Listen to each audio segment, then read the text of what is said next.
Our guest designer loved her neighborhood so much that when her family grew, she decided to significantly expand her home rather than move. This was our first house when my husband and I first got married, and for us it was a perfect house because we had a lot of visitors from Europe, and being a split level, the bedrooms were divided so we could have guests that could have one half of our house and we would have the other half, and it was private, but it was easy.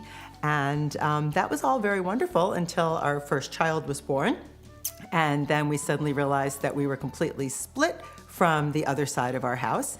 And then next thing we know, we had another child. So now we had two children on opposite ends of our home. And that can become a little bit of a problem when you have young children. We actually put bids in on another home, which we did not get. And my husband finally said to me, why are we going to spend $1 million on a home, which you know you're going to remodel? We don't know what the neighbors will be like. We don't know what the neighborhood's going to be. Why don't we just stay here? And that's what we did. So we really looked at what this house cost. We could have pretty much everything that we wanted. We were able to get the living room, the patio, the big kitchen, the garage, all the other brand new amenities that we wanted, and still be under what we would have had to spend for a new home. So if you look over my shoulder, you can see what used to be the end of the house. Right now, one door takes you into the dining room, one door takes you into the kitchen. That was where the house ended. There was no interior access from the garage, so you would walk along the outside of the house.